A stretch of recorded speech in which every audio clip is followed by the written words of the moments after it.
and welcome to Critical Cultural Lecture Series. I hope that you're feeling well, despite the rains and the flooding last night. So yeah, okay. I should say this event augurs well for Critical Cultura in the English Department's upcoming school year, as we are truly privileged to have with us an icon on filmography and historiography, particularly on American cinema and Philippine cinema. The historiography of Philippine cinema, which will be the subject of this talk in a while. But first, let me introduce our speaker properly. Charles Musser, is a professor of American Studies and Philippine Studies, Film Studies at Yale University, and director of the Summer Film Institute. He teaches graduate courses in film historiography, American cinema, and documentary film, video, and photography. His The Emergence of Cinema, the American Screen to 1907, published in 1990, received the J. Leida Prize in Cinema Studies, the Theater Library Association Award for Best Book on Film, TV and Radio, the Catherine Singer Kovacs Prize for Outstanding Book in Media Studies, and other awards. His other books include Before the Nickelodeon, Edwin S. Porter and the Edison Manufacturing Company, published in 1991, High Class Moving Pictures, Lyman H. Poe, and the Forgotten Era of Traveling Exhibition, 1880 to 1920, with Carl Nelson, published in 1991, and Edison Motion Pictures, 1890 and 1990, and Annotated Filmography.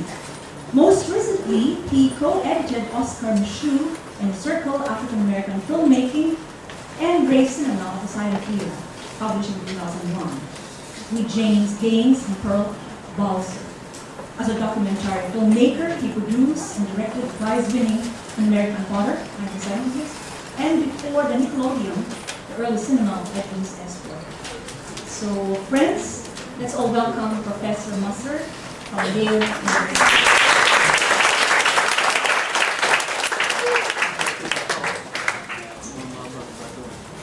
Thank you. I'm wondering if I can try and get by without a microphone. Can you all hear me well? Okay, because I have hit the button here to move through the slides, plus change pages. I only have 2 minutes, so that's good. Okay, so first of all, I'd like to thank Lulu Reyes, Critical Cultura, and the English department here at Yale University for this opportunity, a wonderful honor to come here and talk to you a little bit about some ideas that I have about early cinema in the Philippines. The title I give for my talk today is Nationalism, Contradiction, and Identity, Reassessing the Origins of Filipino Cinema. So, and I would like to offer really a substantive reassessment of pre-World War I Filipino cinema. And skepticism may be warranted here, and I think that there's some experts in the audience who will pose questions. Your comment is there. So skepticism may be warranted, and I do not claim to be offering the last word here, but it nonetheless seems to me that what I'm doing here today is productive on 2 levels, above and beyond the potential value of offering new historical insights. First, I think it's always good to look at a nation's culture and its practitioners in a more nuanced and sympathetic light. I think that's what I'm trying to do here. And then I think we just have to recognize that historical circumstances pose extraordinary constraints on cultural production, and that creative work is incredibly difficult. So generosity and what I call critical sympathy would really seem to me an appropriate attitude on the part of the historian and critic.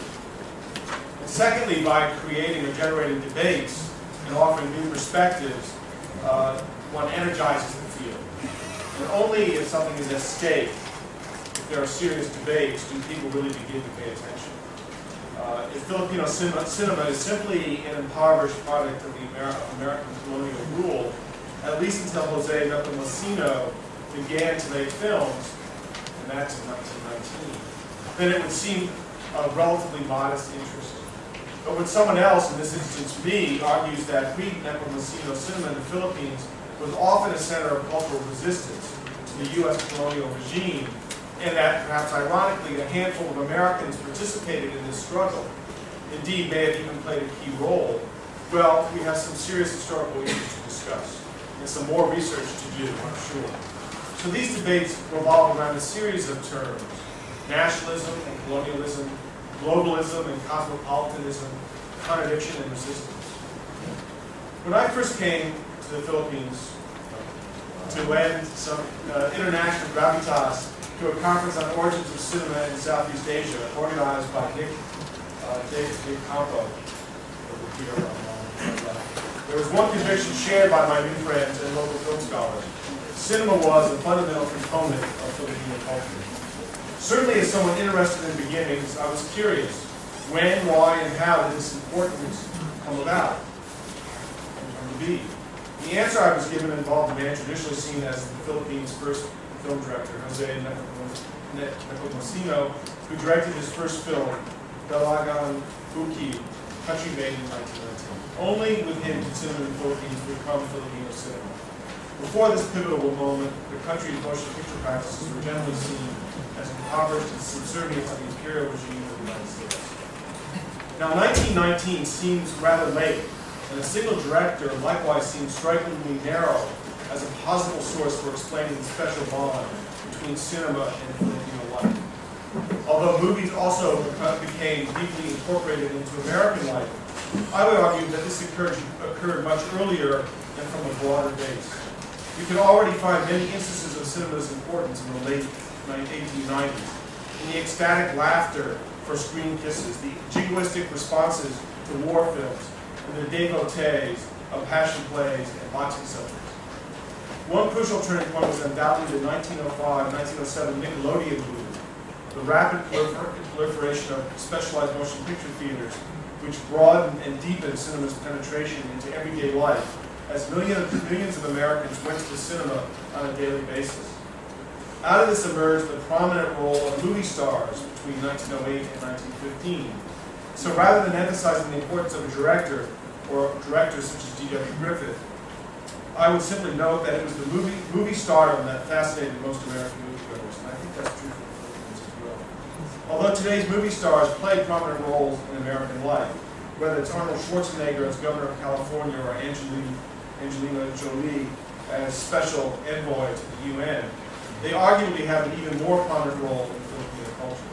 When it comes to politics, for instance, if Filipinos are to be believed, 2 movie stars have won presidential elections in recent years: Joseph Estrada and Fernando Poe Jr. In the United States, of course, only one of them actually got to be president. But in the United States, elections like that are not unusual in our country either. In the United States, there had been only one, Ronald Reagan. Despite such differences, it's worth noting that at present, these nations appear to be the only 2 whose citizens have elected actors to the position of chief executive. Obviously, some explaining needs to be done. Most scholarship on pre-World War II cinema in the Philippines has sought to document and construct a coherent history and to pursue this history in relation to questions of Filipino national identity. While this is important, my talk here today incorporates a somewhat different perspective and uses available historical scholarship and a modest amount of new primary source research to reassess early cinema in the Philippines by situating it in relationship to concurrent cinema practices in the United States, Europe, and Southeast Asia. In this respect, Wimal Disanake provides a useful starting point with the remark that national identity in Asian cinema can most possibly be discussed at 4 interconnected levels: the local, the national, regional, and global. Let's start by considering cinema in the Philippines within the framework of a rapidly worldwide diffusion of cinema. Now, I've broken this pre-Nepomuceno Philippine cinema down into 4 periods, which you can see here. I'm going to go through these periods one by one. The sort of novelty period when the cinema first arrived in Manila and in the Philippines in 1897. U.S. military rule during the reconquest of the Philippines, the rise of the cinemagraphos, of the cinema theaters between 1902 and 1910, and 4th, the rise of Filipino filmmaking, in which Americans got involved, particularly Albert Yearsley, and then Edgar Meyer Gross with Tina Molina, his wife and movie star. Now, these periods are descriptive rather than analytical.